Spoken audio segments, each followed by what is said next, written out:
Welcome to the Healing Kitchen with Kay. I am making a quick my kind of miso soup.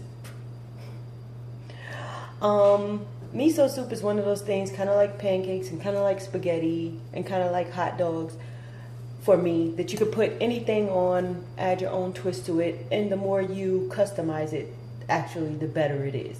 So we're going to start with a few basics and then we're going to move forward. 1, seaweed. Can't make miso without seaweed. Miso flavoring. Miso comes in red and white. I choose white, even though red is good. It's just a stronger flavor, but I like to add other flavors and I don't want the miso to overpower anything. I also have some cabbage, which you can use any type of leafy greens, spinach, cabbage, kale, mustard greens, whatever kind of greens you have. Some carrot, some celery, some radishes. This is some leftover sliced squash that I have from another dish that I made that I just didn't want to waste, so I'm going to throw it in there too. Habaneros, and of course garlic and onion. Okay, when we have our spices, there's coriander, achote, and we're gonna add just a touch of a cayenne kombucha because I like spicy and I want to make this healthy. And miso is a natural probiotic, and kombucha is a probiotic. And as I told you before, when I find the property of something, I like to combine it with something that does the same thing. That way it kind of enhances the power of it. So let's get started. Okay, now here's something that I'm going to tell you. A tip that easy to remember if you say it as swag. Start with always garlic. Why? Because the medicinal properties in garlic are not released until the garlic is crushed and broken and has had a chance to aerate or get air for 15 minutes or more. So basically, whenever I have garlic in any dish, because I want the medicinal properties of almost everything I'm putting in the dish, I try to do that first. That way, by the time I finish with everything else, it's close to the 15 minutes by the time I actually use it, okay? Garlic trick to cut garlic. Take the cloves with the skin, crush with the knife, bam. Skin comes off. Done. Now you can just chop it up. So I'm going to chop up some stuff. Now before I finish cutting, I just wanted to show you how I was doing the greens. In case you're using a large leaf green like I'm using the cabbage here, I just stack a couple of leaves on top of each other, fold them up until I get a nice little roll, and then I slice. That way I get strips. Okay, now that I'm finished cutting up everything, I just wanted you to take a look at the cutting board, okay? Okay, notice the variety of colors. This is what I subscribe as my eating philosophy. I don't like all the labels. I like to keep it simple, and I just quite simply say, eat rainbows. The more colors, the more different nutrients, the better off you're going to be. Okay, now, because we're cooking a variety of vegetables, some cook a little bit faster than the others. So we want to cook the ones that cook faster first. Take the longest first, not the fastest. The longest. Okay, so like the cabbage. So we're going to add the cabbage and this squash that I have here. Now, when you're making it into soup, you want to slice things almost as thin as you can till they're like transparent. That way they don't take forever to cook. Otherwise you'll be waiting like hours for soup. This should take 15 minutes. See? These are the carrots. I just dropped one on the floor. Okay. Now I'm gonna add a third of the garlic and save the rest for later because I like the strong garlic flavor. Okay, with our first initial vegetables, to help them boil a little bit quicker, I'm gonna add a little bit of Himalayan pink salt. I kind of prefer sea salt, but I left it upstairs and I didn't feel like going upstairs to get it. So I'm gonna use the one that's in the kitchen. Here is about, I say a teaspoon, maybe half a teaspoon. I know, I don't use measuring stuff. I told y'all, get used to it. It's just how it is. Coriander, I'm gonna use probably about a half a teaspoon as well. Now coriander just adds kind of like a citrusy, a light citrusy, as well as an earthy kind of flavor to it. So it gives the soup some depth. That's why I like to put it in soups. And I'm going to add a teaspoon of achiote, which is seasoned annatto, which gives it a little bit of color, but also adds a deep earthy flavor that mixes well with the miso to me. So we're gonna cover that and let it cook.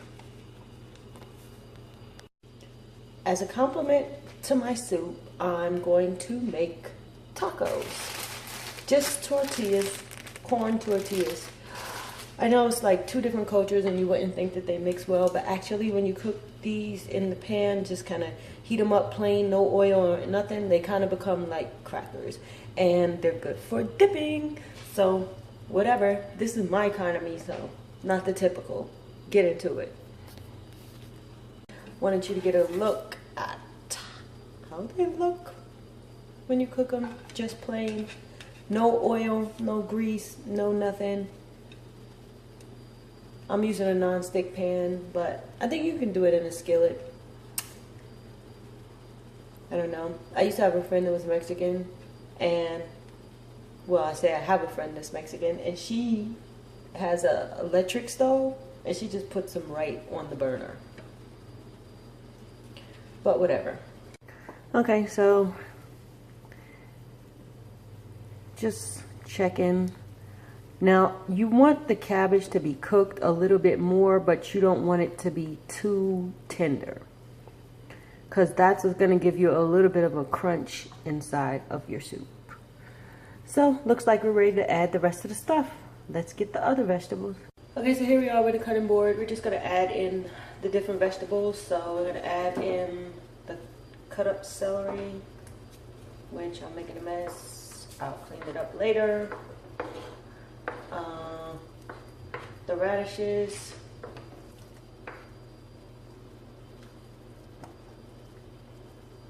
look, this one didn't break up. The onion and the rest of the garlic. Now you see why I keep everything on one cutting board. It makes it so much simpler. Some of these radishes didn't break up, so I'm just gonna break them up a little bit.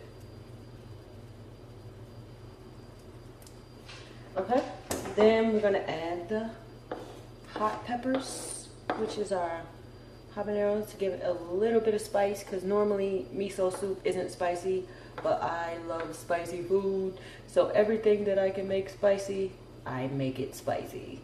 Believe it. Okay. Next, we're gonna add a few pieces of our seaweed.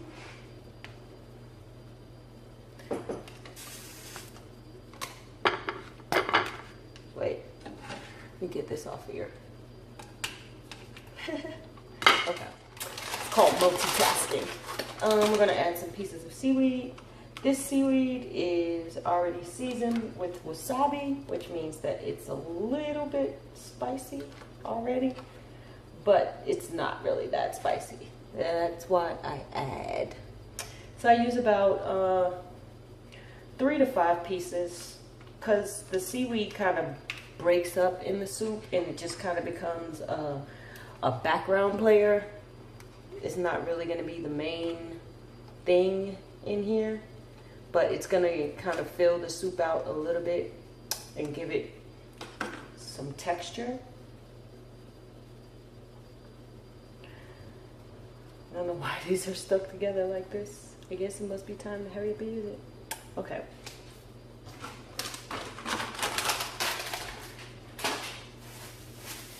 And then I found this, I almost forgot about, a little bit of sesame seeds. Not a whole lot, because sesame seeds tend to overtake a dish. So I try to use about maybe 1/4 teaspoon. Just add a little crunch. See, when I'm cooking, I want texture, I want flavor, I want crunch, I want it solid, I want to feel full. So I try to add different things in there to my liking. Like I said, this is my kind of miso soup. This is not traditional miso soup. They would just use mushrooms, onions, seaweed, you know, things like that. Let's have a look. Okay, so lots of color, lots of depth, lots of flavors, right?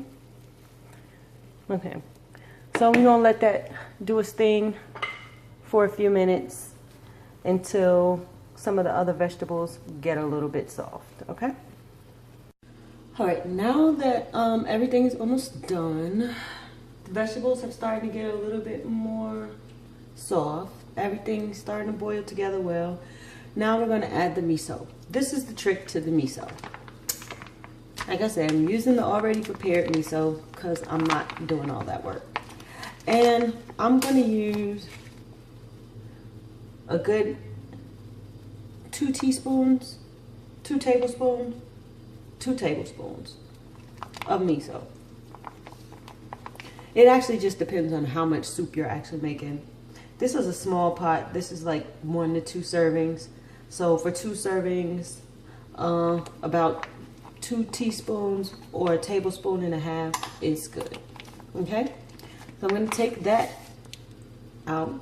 Then I'm going to take a little bit of my kombucha, cayenne. Don't shake the kombucha. And I'm going to put about 1/4 cup.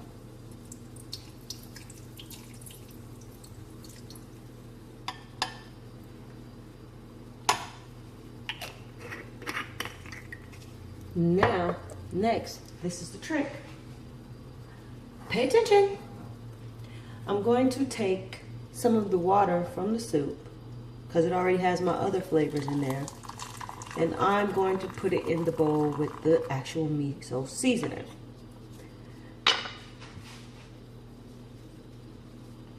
I'm going to continue to let that boil while I mix this. Why? Because, sorry, steam just went in my mouth. But because you can't boil miso. If you boil miso, you lose all the nutritional value. Because like I said, it's a live enzyme, like a probiotic, similar to the kombucha, so you don't want to boil that either. But you do want to get them to break down, and you want to serve the soup hot. So you just take a little bit, mix it in a bowl, separate by itself. All right. Wait, I need some water. I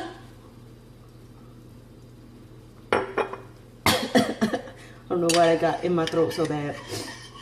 Okay, that's why I'm making soup. Anyway. Okay, so you just want to kind of mix it until you have dissolved all of the miso. I'm going to let you guys have a look at it in a second. Now see how it's kind of dissolved from a paste. That's the paste right there of the miso.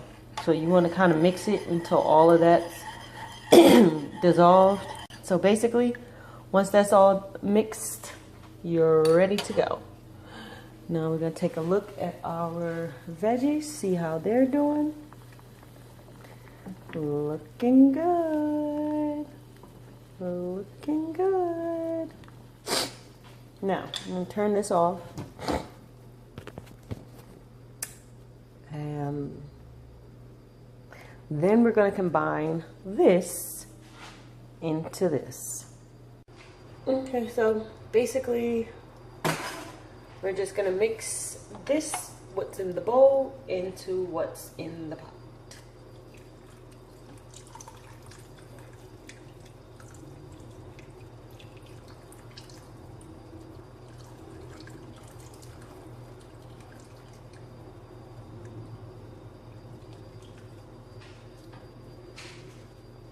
I'm gonna put some in the bowl and let you guys have a look. It smells so good. It smells so good. I can't wait to eat because I'm hungry.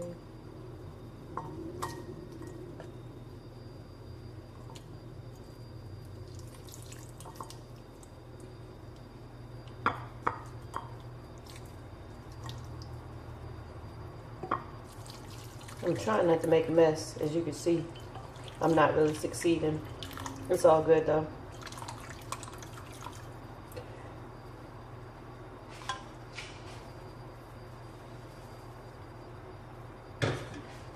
Okay. Remember the tortillas that I told you was like crackers? My kind of miso soup with tortilla crackers.